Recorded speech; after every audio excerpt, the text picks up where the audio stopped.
وعلى من لا نبي بعده وعلى آله وأصحابه أجمعين. أما بعد فقد قال الله عز وجل في شان حبيبه تعظيما له وتوقيرا: إن الله وملائكته يصلون على النبي يا أيها الذين آمنوا صلوا عليه وسلموا تسليما. صلى الله على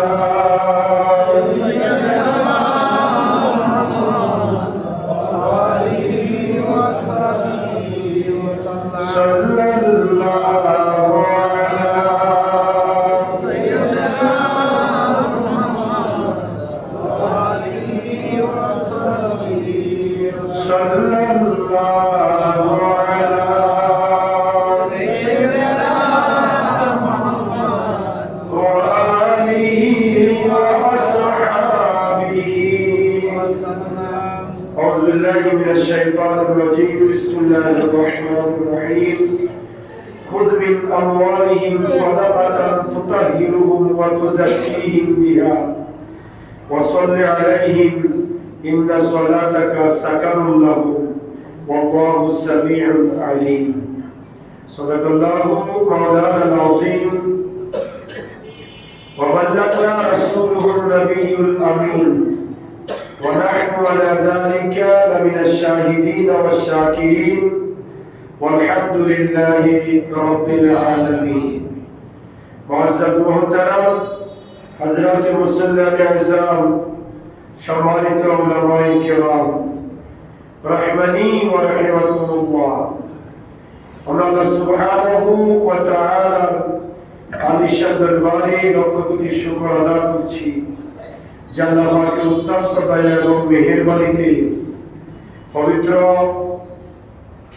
রমজানুল মুবারকের পূর্ববর্তী মাস শাবানুল মুআজ্জামের তৃতীয় জুমা নামাজ জুমার মুহাম্মদকে আল্লাহর মসজিদে আসার বসার সালামি আরজ করার সুযোগ আর তৌফিক যে আল্লাহ আমাদেরকে দান করেছেন তার দরবারে পড়ছি আলহামদুলিল্লাহ। আর লক্ষ দুরূদ সালামের হাদিয়া প্রেরণ করছি সোনার মদিনায় কামলিওয়ালা নবী, নুরুন নবী, হায়াতুন নবী, ইমামুল আম্বিয়া নবী, আফতাবুন নবুওয়াত, শাহিনশাহে রিসালাত, সুলতানে মদিনা, তাজদার ইহরাম, সরকার দু আলম, ইমামুল আম্বিয়া মুহাম্মদুর রাসূলুল্লাহ সাল্লাল্লাহু তাআলা আলাইহি ওয়াসাল্লাম নূরি দরবার সোনার মদিনায় উচ্চ আওয়াজে আরেকবার পড়ছি আলহামদুলিল্লাহ।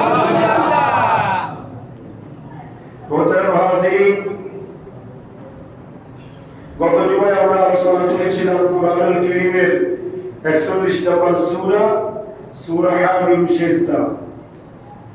যেহেতু আমাদের সামনে সমাগত মাহে রমজানুল মুবারক, সেই রমজানুল মুবারকের পূর্ব প্রস্তুতিমূলক আমরা একটি আলোচনা করব ইনশাআল্লাহ। যে আলোচনার মাধ্যমে আমরা রমজানুল মুবারকের প্রস্তুতি গ্রহণ করতে যাতে করে আমাদের সহজ হয়। আমরা জানি ইসলামের অন্যতম ব্যয়বহুল আর্থিক ইবাদত হচ্ছে যাকাত। কি বলেন না? ইসলাম 5টি স্তম্ভের উপর প্রতিষ্ঠিত। কয়টা? নামাজ, রোজা, হজ, যাকাত। চারটা খুঁড়া ছাড়া একটা ছাদ জমে না। জমবে? একটা ছাদ যদি জমাইতে হয় অথবা একটা ঘরের উপরে যদি টিন বসাইতে হয়, 4 জায়গায় 4টা কি লাগবে? খুঁটি লাগবে। 3টা খুঁটি দিয়ে যদি আপনি ছাদ জমাই দিব, তাহলে ওটাকে 3 কোণা করে দিতে হবে, ঠিক না? আর যদি স্টেপ ফরওয়ার্ড চতুর্দিকে সমান রাখি আপনি ছাদ জমাইতে চান, আপনাকে কয়টা লাগবে? 4টা। ইমানের পরে এই 4টা খুঁটির উপর ইসলাম প্রতিষ্ঠিত। ইমানের পরে, কিসের পরে? ইমানের কালেমা গ্রহণ করার পরে আপনার উপর আবশ্যক হয়ে যাবে নামাজ, রোজা, হজ, যাকাত। এই 4টা খুঁটির উপর ইসলাম দণ্ডায়। সেই 4টা স্তম্ভ খুঁটি, সেই 4টা স্তম্ভের অন্যতম আর্থিক স্তম্ভ ইবাদত হচ্ছে যাকাত। কি বলেন না? যাকাত। নামাজের সাথে যাকাতের সম্পর্ক। সুবহানাল্লাহ। সুবহানাল্লাহ।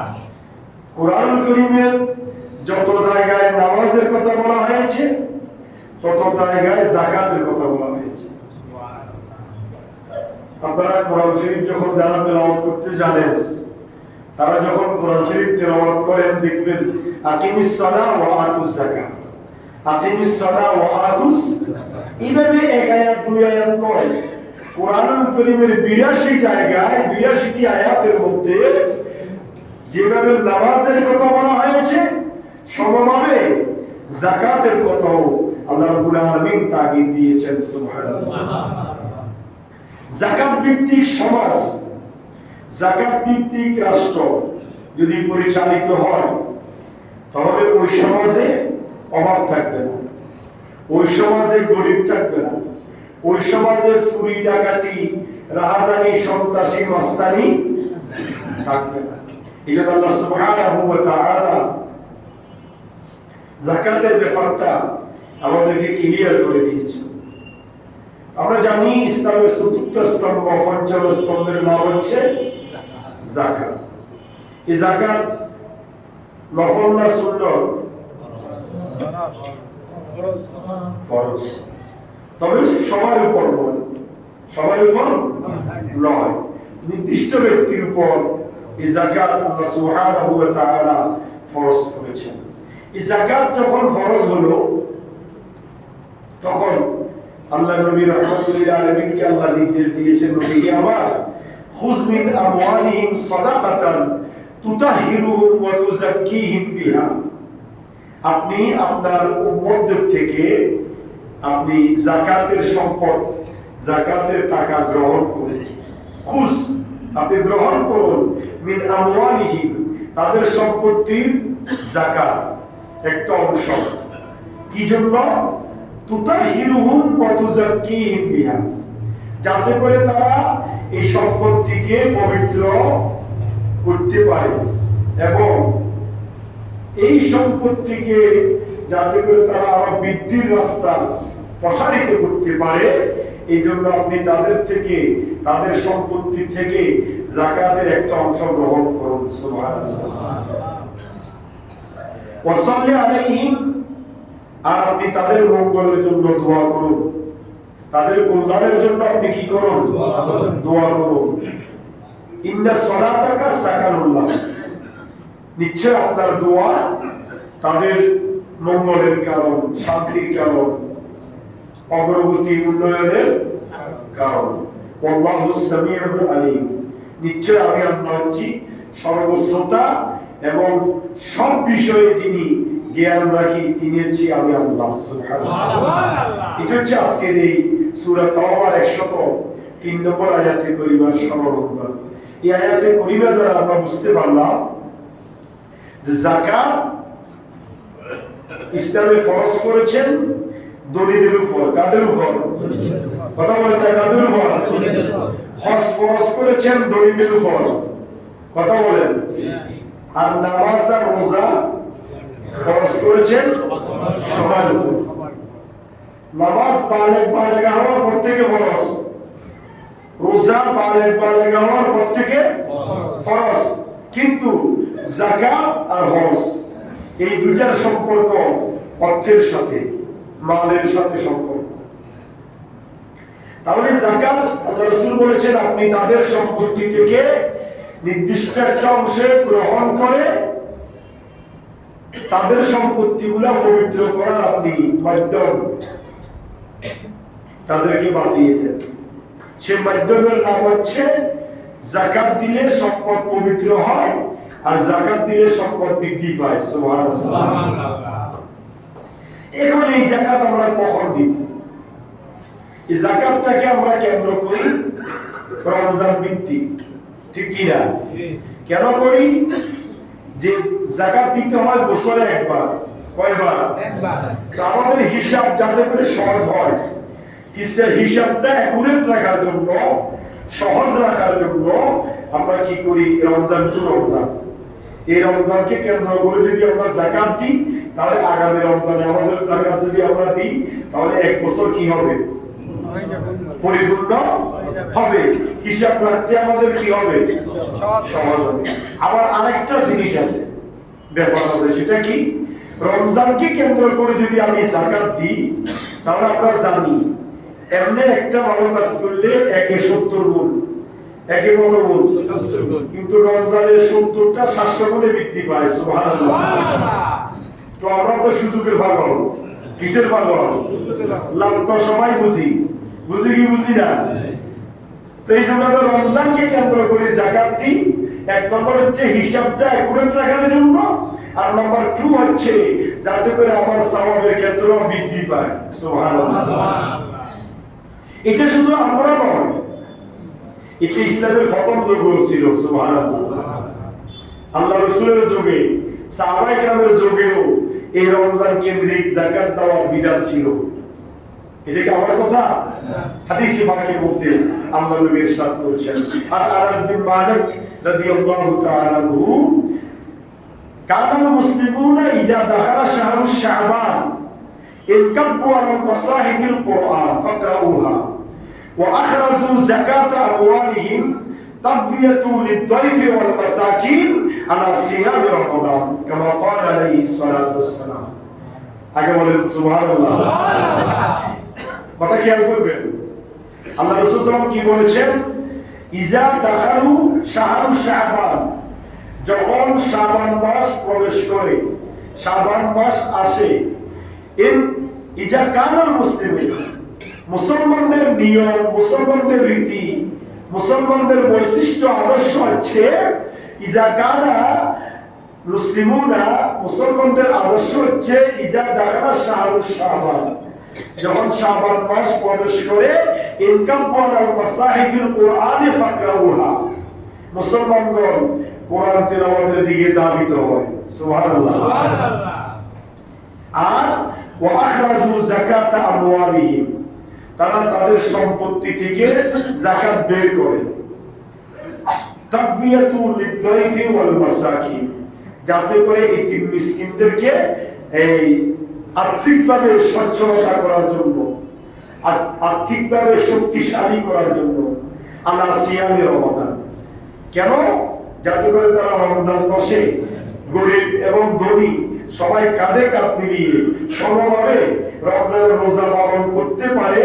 রমজানের রোজা পালনের ক্ষেত্রে গরিবেরা যাতে করে গরিব না থাকে, তারাও যাতে করে অর্থবান হয়ে যায়, ধনবান হয়ে যায়, তারাও যাতে করে ধনীদের কাঁধে কাঁধ মিলিয়ে রমজানের রোজা রাখতে পারে। এই জন্য ইসলামের শুরু থেকে মুসলমানগণ শাবান মাস আসলে যাকাত দেওয়া শুরু করত। সুবহানাল্লাহ। তাহলে আমরা বুঝতে পারলাম যে আমাদের সামনে সমাগত রমজান মুবারক, এটা হচ্ছে শাবান মাস। আমাদের করণীয় হচ্ছে মুসলমান হিসেবে, এজ এ মুসলমান হিসেবে আমার আপনার করণীয় হচ্ছে আমি রমজানকে কেন্দ্র করে যাকাত দেওয়ার চিন্তা চেতনা করবো। সুবহানাল্লাহ। এবার আসেন সমাজের শান্তি। সমাজে, একটা সমাজে শান্তি কখন আসে? এটা আল্লাহ রাব্বুল আলামিন কোরআনে হাকিমের মধ্যে ব্যক্ত করেছেন। আচ্ছা আপনি বলেন, সমাজ রাষ্ট্রে শান্তি দেওয়ার মালিক কে? আল্লাহ। কিন্তু শান্তির কিছু ফর্মুলা, কিছু ক্রাইটেরিয়া আল্লাহ সুবহানাহু ওয়া তাআলা আমাদের জন্য নির্ধারণ করে দিয়েছেন। সুবহানাল্লাহ। আল্লাহ কি বলছেন কোরআনুল কারীমের এই সূরা হজের 47 নম্বর আয়াতে কারীমার মধ্যে আল্লাহ বলেন সমাজ এবং রাষ্ট্রে শান্তির 4টি ফর্মুলা। সুবহানাল্লাহ। আমার আল্লাহ বলেন আল্লাযীনা ইম্মাক্কান্নাহুম ফিল আরদি আকামুস সালাহ ওয়া আতাউস যাকাত ওয়া আমারু বিল মা'রুফি ওয়া নাহাউ আনিল মুনকার ওয়ালিল্লাহি আকিবাতুল উমুর। সুবহানাল্লাহ।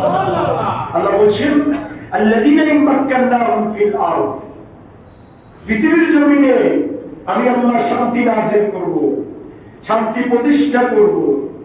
4টা শর্তের বিনিময়ে আকামুস সালাহ, নাম্বার 1 হচ্ছে আমার বান্দারা নামাজ কায়েম করবে, ওয়া আতাউজ যাকাত, আমার বান্দারা যাকাত দিবে, ওয়া আমারু বিল মা'রুফ, সৎ কাজের আদেশ দিবে, ওয়া নাহাউ আনিল মুনকার, অসৎ কাজ থেকে বাধা প্রদান করবে। এই 4টা ফর্মুলা, 4টা আদর্শ যখন আমার ইমানদার বান্দাদের মধ্যে পাওয়া যাবে, আল্লাযীনা ইম্মাক্কান্নাহুম ফিল আরদ, ওই জমিনের মধ্যে আমি আল্লাহ শান্তি প্রতিষ্ঠা করব। সুবহানাল্লাহ। কার কথা? আল্লাহ। তাহলে শান্তি প্রতিষ্ঠার জন্য 4টা ফর্মুলা। একটা হচ্ছে নামাজ পড়তে হবে, যাকাত দিতে হবে, সৎ কাজের আদেশ দিতে হবে, অসৎ কাজ থেকে বাধা প্রদান করতে হবে।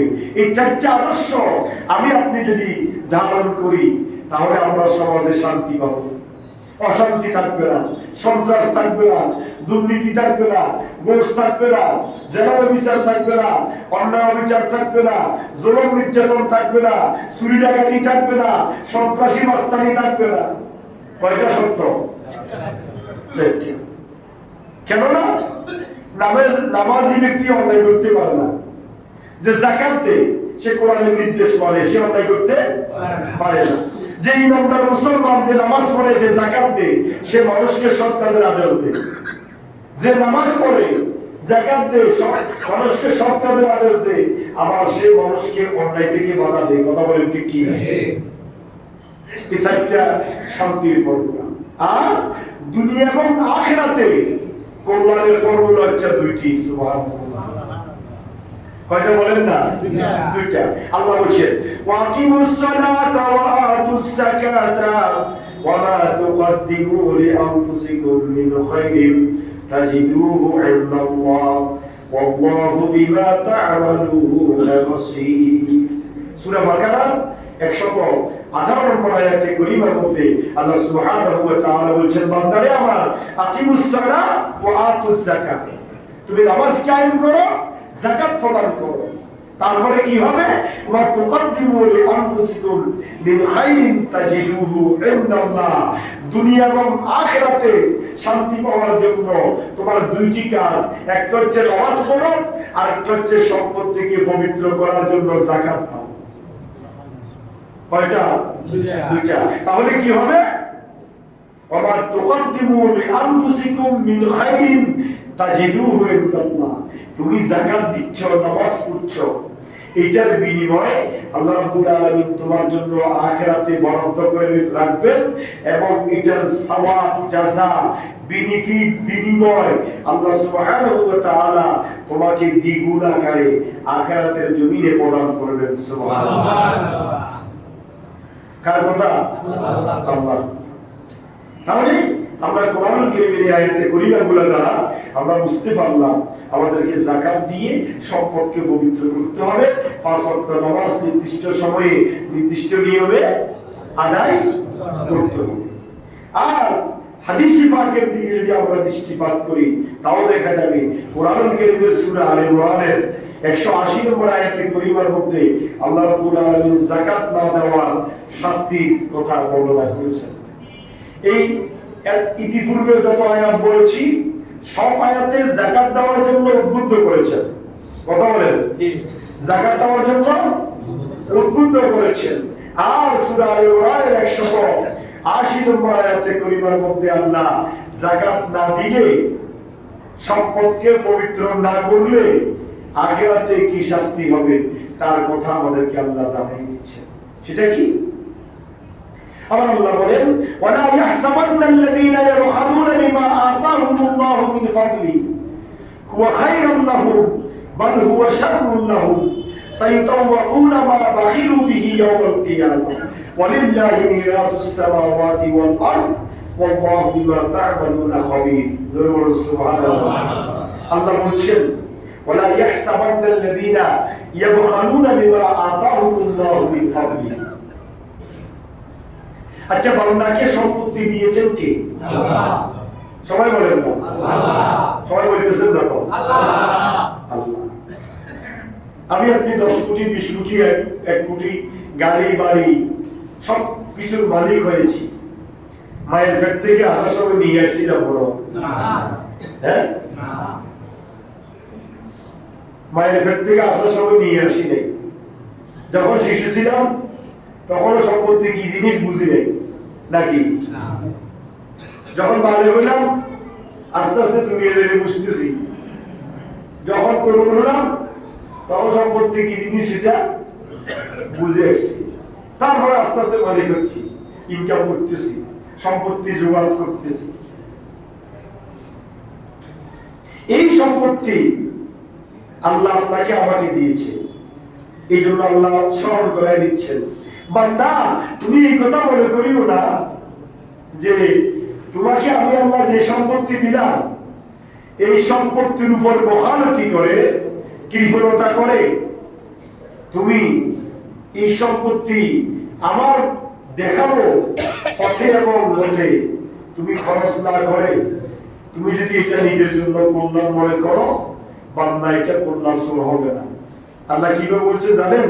ওয়ালা ইয়াহসাবান্নাল্লাযীনা ইয়াবখালুনা বিমা আতাহুমুল্লাহু মিন ফাদলি। তুমি এই কথা মনে করিও না তোমাকে আমি আল্লাহ দয়া করে যে সম্পত্তির মালিক বানাই দিলাম এই সম্পত্তিকে তুমি বখালতি করে যদি সম্পত্তির হক আদায় না করো, তুমি যদি মনে করো এই সম্পত্তি থেকে একটা অংশ এতিম মিসকিনকে না দিলে আমার জন্য ভালো হবে, আল্লাহ বলছেন না না, তুমি মনে করতেছো ভালো হবে, বাল হুয়া শাররুল লাহুম, এটা তোমার জন্য অমঙ্গল হবে। কে বলতেছে? আল্লাহ। তুমি মনে করতেছো তোমার জন্য কল্যাণ হবে, আর আল্লাহ বলছেন না, এটা তোমার জন্য অকল্যাণ হবে। সায়াতাওয়াকুনা মা বাখিলু বিহি ইয়াওমাল কিয়ামাহ, যে সম্পত্তিকে তুমি বখালতি করে জমা রেখেছো এই সম্পত্তিকে কাল কিয়ামতের কঠিন ময়দানে মুসিবতের সময় আমি বেঁধে বেঁধে তোমার গলার সাথে ঝুলিয়ে দিব। কেন? ওয়ালিল্লাহি মিরাসুস সামাওয়াতি ওয়াল আরদ, আসমান এবং জমিন এই দুটোর মালিক কে? আল্লাহ। সবাই বলেন না কে? আল্লাহ। আল্লাহু বিমা তা'মালুনা খাবীর। আল্লাহ বলেন বান্দা তুমি যখন যেখানে যা কিছু করো সব ব্যাপারে আমি খবর রাখি।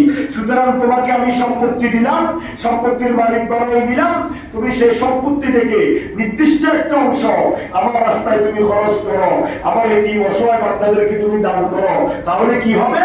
আমি আল্লাহ তোমার সম্পত্তিকে পবিত্র করে দিব, তোমার সম্পত্তি আরো বেড়ে যাবে। সুবহানাল্লাহ।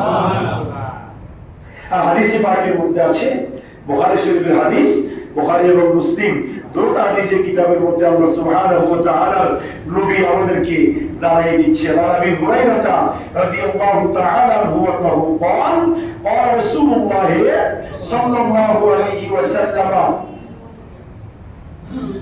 من آتاه الله مالا, আল্লাহ যাকে সম্পদ দিয়েছেন, ফালাম ইউদ্দি যাকাতাহু, সে ওই সম্পত্তিকে যাকাত দিয়ে পবিত্র করলো না। আল্লাহ রাসূল বলতেছেন, কথা কি হবে? যাকে আল্লাহ কি দিয়েছে? সম্পত্তি দিয়েছে, সে ওই সম্পত্তিকে যাকাত দিয়ে কি করলো না? পবিত্র করলো না। মুসিল্লাহু মালাহু ইয়াওমাল কিয়ামাতি শুজাআন আকরাউ লাহু যাবিবাতান। আল্লাহু আকবার। আল্লাহ রাসূল বলেন ওই সম্পত্তিকে আল্লাহ সুবহানাহু ওয়া তাআলা কিয়ামতের কঠিন ময়দানে সাপ বানাই দিবেন। নাউযুবিল্লাহ বলতে কই আল্লাহ কি বানাই দিবে? সাপ বানাই দিবে। সে সাপে কি করবে?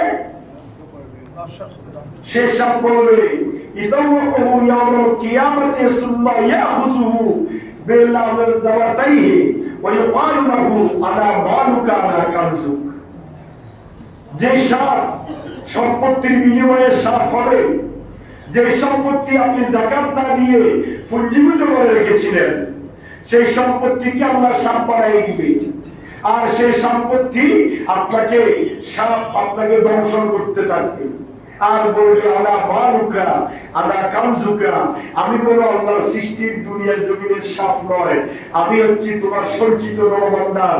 তোমার সম্পদগুলোকে আল্লাহ সাপ বানিয়ে দিয়েছে, আর আমার দায়িত্ব হচ্ছে তোমাকে দংশন করা। তাহলে আমরা বুঝতে পারলাম যাকাত না দিয়ে যদি সম্পদকে পুঞ্জীভূত করে রাখি, তাহলে ওই সম্পত্তি একসময় সাফ হয়ে যাবে, আর ওই সম্পত্তি আমাকে আপনাকে দংশন করবে। আর আমরা যারা ইসলামকে মানি, কোরআন সুন্নাহকে মানি, আমরা যারা নামাজ পড়ি, হজ করি, রোজা রাখি, আমাদের উপর ইমানি এবং নৈতিক দায়িত্ব হচ্ছে যদি সম্পদ থাকে কি দেওয়া? যাকাত দেওয়া। কেন? আল্লাহ রাসূল সাল্লাল্লাহু আলাইহি ওয়াসাল্লাম হাদিসে পাকের মধ্যে বলেছেন লা সালাতা লিমান লা যাকাতা লাহু। উম্মতে আমার, তোমার নামাজ তখন পরিপূর্ণ হবে যখন তোমার উপর যাকাত ফরজ। তুমি যাকাত দিয়ে সম্পত্তিকে যখন পবিত্র করবে, তখন তোমার নামাজ আল্লাহর দরবারে কবুল হবে। সুবহানাল্লাহ। নামাজ কবুল হওয়ার নাম্বার 1 শর্ত হচ্ছে যদি আপনার উপর যাকাত ফরজ হয়, যাকাত দেওয়া। যাকাত দিলে নামাজ ফরজ হবে, কবুল হবে। যাকাত দিলে নামাজ কবুল হবে, নাহলে নামাজ কবুল হবে না। লা সালাতা লিমান লা যাকাতা লাহু, আল্লাহ রাসূল সাল্লাল্লাহু আলাইহি ওয়াসাল্লাম বলেছেন। আবার তিনটি ইবাদত, অপর তিনটি ইবাদত ছাড়া কবুল হয় না। একটা হচ্ছে আকিমুস সালাহ ওয়া আতুজ যাকাত। যাকাত দিলেন, নামাজ পড়লেন না, তা হবে না। নামাজ পড়লেন, যাকাত দিলেন না, তাও হবে না। যদি যাকাত ফরজ হয়, তাহলে নামাজ কবুল হবে না যতক্ষণ পর্যন্ত বছর কামারে আপনি যাকাত না দিবেন। হাদিসে পাকের মধ্যে এটাও আছে, আপনি যদি শাবানে যাকাত দেন, আগামী শাবান পর্যন্ত আপনি যতগুলো নামাজ পড়বেন, সবগুলো মুআল্লাতুন বাইনাস সামাই ওয়াল আরদ, আসমান এবং জমিনের মধ্যে ঝুলন্ত অবস্থায় থাকবে। আগামী শাবানে যখন আপনি যাকাত পরিশোধ করবেন, 1 বছর পরিপূর্ণ হয়ে যাবে, তখন আপনার ওই সালাত আল্লাহর দরবারে পৌঁছে যাবে। আতিউল্লাহ ওয়া আতিউর রাসূল। আল্লাহকে মানলেন, রাসূলকে মানলেন না। রাসূলকে বড় ভাইয়ের মতো মনে করলেন, রাসূলকে নেতা মনে করলেন, রাসূলকে সাধারণ মানুষ মনে করলেন, রাসূলের সামনে বেয়াদবি করলেন, নবীর সামনে কটূক্তি করলেন, আপনি আল্লাহকে মানা হবে না। আল্লাহ ততক্ষণ পর্যন্ত আপনার উপর খুশি হবে না যতক্ষণ পর্যন্ত রাসূল আপনার উপর খুশি না হয়। সুবহানাল্লাহ। তৃতীয় নম্বর হচ্ছে আনিশকুরুলি ওয়াল ওয়ালিদাইন। আমি আল্লাহকে মানবে, তোমার মাতা পিতাকে মানবে। এই দুইটা ব্যাপার, এই দুইটা যদি তোমার কাছে থাকে, আমি আল্লাহকে মানার পরে মাতা পিতাকে মানো, তাহলে তোমার ইবাদত আমার আল্লাহর দরবারে কবুল হবে। এই তিনটা ব্যাপার অত্যন্ত সতর্কতার সহিত আমাদেরকে আমল করতে হবে। আমরা অনেক আছি, নামাজ পড়ি, কিন্তু যাকাতের ক্ষেত্রে আসলে আমাদের হিসাব বাড়ি যায়। লোন আছে, ব্যাংকে পাবে, অমুক জায়গায় পাবে, তমুক জায়গায় পাবে, হিসাব করতে আমরা কার্পণ্যতা বোধ করি। আমি এই কথা চিন্তা করলাম না, গত রমজান থেকে এই রমজান পর্যন্ত আমি লক্ষ টাকার মালিক হয়ে গেলাম। এই টাকা আমাকে দিল কি? এই টাকা আমি কিভাবে মালিক হলাম? এই টাকা আমি যদি অসুস্থ হয়ে মেডিকেলে পড়ে থাকতাম, আমি যদি ব্যবসায় লস হয়ে আমার দোকান খুলে মাল সবগুলো ধ্বংস হয়ে যেত, তাহলে আমার কি হতো? এই চিন্তা আমার আসে না। আমার আসে না আমি কেন যাকাত দিব? আমার তো যাকাত ফরজ, ব্যাংকে টাকা পাবে, অমুক জায়গায় টাকা পাবে, তমুক জায়গায় টাকা পাবে। এই জন্য আমাদেরকে যাকাতের ক্ষেত্রে আমাদের কার্পণ্যতা এটা অবশ্যই দূর করতে হবে।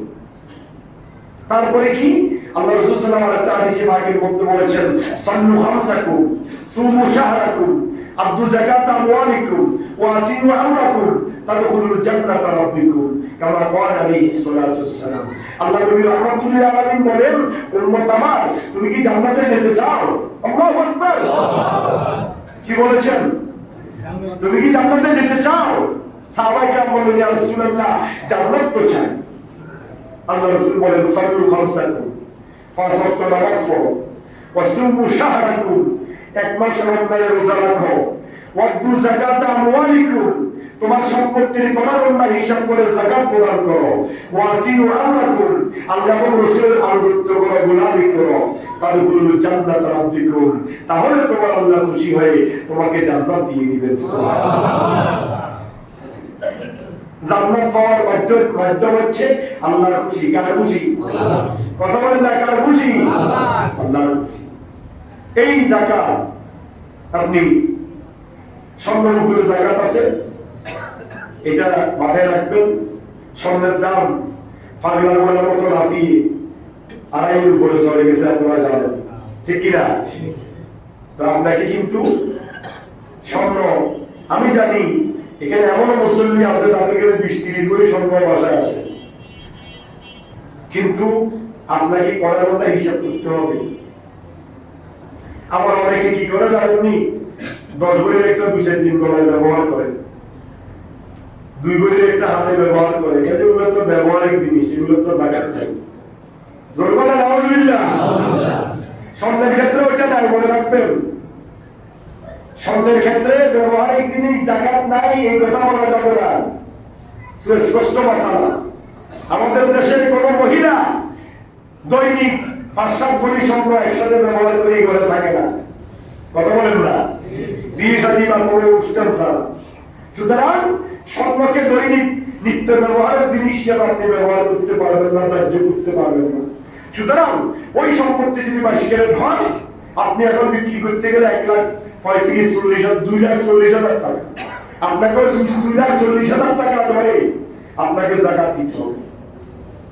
21 ক্যারেট বিক্রি করতে গেলে 2,25,000 টাকা, আপনাকে 2,25,000 টাকা ধরে যাকাত দিতে হবে। 18 ক্যারেট ধরতে গেলে আপনার 2 লক্ষ টাকা, আপনাকে 2 লক্ষ টাকা ধরেই যাকাত দিতে হবে। এটা একটা গেল।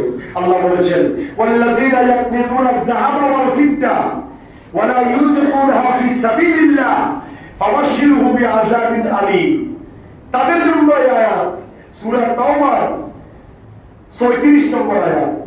তাদের জন্য এই আয়াতে করিনা, যারা সম্পদ স্বর্ণকে নিত্য ব্যবহারিক বস্তু ধারণ করে পুঞ্জীবিত করে রাখে, যাকাত দেয় না। তারা কারা? ওয়াল্লাযীনা ইয়াকনিতুনা আয-যাহাবা ওয়াল ফিদ্দা, যারা স্বর্ণ এবং রূপাকে জমায়ে রাখে, পুঞ্জীবিত করে রাখে, যাকাতের আওতায় আনে না। ওয়ালা ইউনফিকুনহা ফি সাবিলিল্লাহ, আল্লাহ বলেন সেই স্বর্ণ থেকে যাকাত দেয় না। ক্লিয়ার কথা বুঝবেন, আল্লাহ ক্লিয়ার বলতেছে, ওয়ালা ইউনফিকুনহা ফি সাবিলিল্লাহ, যারা এখান থেকে তিন মিসকিন অসহায়কে দেয় না। আপনি কি সবাইকে কিনে দিয়ে ফেলবেন নাকি? না, সেটা নিয়ে হচ্ছে এটাকে বাজার দর বিক্রি দর হিসাব করে লাখে 2,500 টাকা হিসাব করে আপনাকে যাকাত দিতে হবে। ফাবাশশিরহু বিআযাবিন আলীম, আল্লাহ বলেন, নবী আমার ওই সমস্ত ব্যক্তিদেরকে আপনি জানিয়ে দেন তাদের জন্য কঠোর শাস্তি, কঠিন শাস্তি তাদের জন্য যারা যাকাত সম্পত্তির হিসাব করে, স্বর্ণের হিসাব করে, রূপের হিসাব করে যারা যাকাত প্রদান করে না, তাদের জন্য কঠিন শাস্তির দুঃখের সংবাদ দিয়েছেন আল্লাহ। এই সম্পদ যাকাত কাকে দিবেন? ইন্নামাস সাদাকাতু লিল ফুকারা ওয়াল মাসাকিন ওয়াল আমিলিনা আলাইহা ওয়াল মুআল্লাফাতি কুলুবুহুম ওয়া ফির রিকাব ওয়াল গারিমিনা ফিস সাবিলিল্লাহ ওয়া ইবনাস সাবিল ফরিদাতুন মিনাল্লাহ। কয়েক শ্রেণীর ব্যক্তিকে যাকাত দেওয়া যায়, ওই হিসাবে আপনারা কাকে কাকে যাকাত দিবেন আপনারা জানেন। এতিম মিসকিন অসহায় নিঃস্ব, হ্যাঁ, তাদেরকে যাকাত দিবেন। এলাকার যারা গরিব আত্মীয় স্বজন তাদেরকে যাকাত দিবেন। নিজের পাড়া প্রতিবেশী ভাই বোন যারা গরিব তাদেরকে যাকাতের সম্পদ হিসাব করে দিবেন। এই যাকাত দিলে লাভ কি হবে? তাকবিয়াতুল লিদ-দাইফি ওয়াল মাসাকিন। আপনি রমজান মাসকে কেন্দ্র করে আপনি শাবান মাসের শেষ প্রান্তে আপনি যাকাত দিবেন। যাকাত দিলে কি হবে? এতিম মিসকিন অসহায় যারা আছে তারা তারা আর্থিকভাবে স্বাবলম্বী হবে, তারা দরিদ্রের কাঁধে কাঁধ মিলিয়ে তারা রমজানের রোজা করতে সক্ষম হবে। সুবহানাল্লাহ। এই জন্য আগামী সপ্তাহে সবাই নিজের সম্পত্তিগুলো একবারে যোগ বিয়োগ করে হিসাব করবেন, খাতা কলম নিয়ে। স্বর্ণ কতগুলো আছে, রূপা কতগুলো আছে, টাকা কতগুলো আছে, ব্যাংকে কতগুলো আছে। আমার এলাকায় তো মাশাআল্লাহ সুদ খায় না, এমনি শুধু বলে তো অমুক সুদ খায় অমুক সুদ খায়, কিন্তু দাড়ি টুপি বান্ডি লেবাজের অভাব নাই। লক্ষ লক্ষ কোটি কোটি টাকা মানুষের সুদে লাগাই রেখেছে, দোকানে দিয়ে বড় বড় ব্যবসায়ীকে দিয়ে, সেখান থেকে মাস কামারে লাগে ৩,০০০ টাকা করে খায় মাসে। কত টাকা? কিন্তু হাজির সাহেব আরেকজনের বদনামি করে, কিন্তু খাইতে সবাই সুদ খায়। আমি গত পরশুদিন লাইলাতুল বরাতের রাত্রিতে বলছিলাম না, সুদ খাইতে সবাই খায়, লাগাই রেখেছে ৩০ লাখ ৪০ লাখ ১ কোটি ২ কোটি, কিন্তু সুদের টাকা আসতেছে, কিন্তু আরেকজনের বদনামি করে, বহু সুদ খায়, ওরকম সুদি, কিন্তু নিজেকে নিজের ব্যাপারে কাউকে কিছু বলতে চিন্তা করে না, নিজেকে খাচ্ছে। আরেকজন অফিস দিয়ে বসে সেখান থেকে টাকা ইনভেস্ট করে টাকা নিচ্ছে, এটা সুদি প্রসারিত হয়ে যাচ্ছে, প্রসার হয়ে যাচ্ছে। কিন্তু আপনি গোপনে ২ কোটি টাকা লাগা রাখছেন, সেখান থেকে মাস কামারে লাখে ৩,০০০ করে আপনি গ্রহণ করতেছেন একবারে নীরবে। মাস কামারে বাসা বানার মতো আপনার অ্যাকাউন্টে জমা হয়ে যাচ্ছে, আপনি সেগুলোকে ১০০ বছর হারাম মনে করতেছেন। এরকম এলাকাতে আছে না নাই? এত সহজ নয় ইসলাম। ওগুলো থেকে দূরে থাকবেন। টাকা সুদে লাগান আর যত বেশিতে লাগান, সব টাকার গণনা হিসাব করে আপনাকে জাকাত দিয়ে দিতে হবে। জাকাত দেওয়ার ক্ষেত্রে কোনো কার্পণ্যতা করা যাবে না। জাকাতের দীর্ঘ মশালা, তারপরে ইনশাল্লাহ এই যদি কোনো জাকাত সংক্রান্ত বা রোজা সংক্রান্ত কোনো মশালা জানতে চান আমার কাছে আসবেন। আমি সব কথা ওয়াজের ভিতরে জুমার দিন বলা সম্ভব নয়, আপনাকে আমি হিসাব করে দিব। আপনার সম্পত্তিকে আপনি ফুত পবিত্র করার চেষ্টা করবেন। সম্পত্তিকে জাকাত দিলে সম্পদ পবিত্র হয়, এটা মনে রাখবেন। সুতরাং জাকাত দিয়ে সম্পদ পবিত্র করবেন। যদি সম্পদ পবিত্র না করেন তাহলে আপনার কি হবে? আপনার হতঙ্গ করছে, আপনার সম্পদ আগুনে পুড়ে ধ্বংস হয়ে যাবে, পানিতে ডুবে যাবে, হঠাৎ চুরি হয়ে যাবে, হাতছাড়া হয়ে যাবে। তারপরে কি হবে? কঠিন জটিল রোগ আক্রান্ত হয়ে লক্ষ টাকা মেডিকেলে দিয়ে চলে আসতে হবে। এগুলো হচ্ছে জাকাত না দেওয়ার কারণ। সমাজে দুর্ভিক্ষ আসবে, জালেম সরকার মাথার উপরে আল্লাহ বসাই দিবে। সবাই তো শান্তি চায়। জালেম সরকার জাকাত না দেওয়ার কারণে জালেম সরকার আপনার মাথার উপর আপনাকে চাকরি করবে। সুতরাং এই সমস্ত দিকগুলো চিন্তা করে আপনাকে সম্পদ পবিত্র করতে হবে। সম্পত্তির গণনা হিসাব করে আপনি জাকাত দিতে হবে। এটা আজকের আলোচনা এটাই। ইনশাআল্লাহ আগামী জুমায় আমরা রমজানের প্রস্তুতিমূলক আরো কিছু আলোচনা করব। আজকে আলোচনা করলাম ইসলামের অন্যতম আর্থিক ইবাদত যাকাত। আপনি নামাজ পড়লেন, যাকাত দিলেন না, নামাজ কবুল হবে না। রোজা রাখলেন, যাকাত দিলেন না, যাকাত যদি ফরজ হয়, বারবার বলছি, যদি যাকাত ফরজ হয়, আর যাকাত দিবেন কিসের উপরে? স্বর্ণ অথবা রূপ। আর কি মজা, আর কাছে তো ৪ লাখ টাকা না আছে, স্বর্ণের বলি তো এখন ২.৫ লাখ টাকা, হুজুরে বলি দিল না, তো ২ বলি সম্পদ কি যাকাত আছে?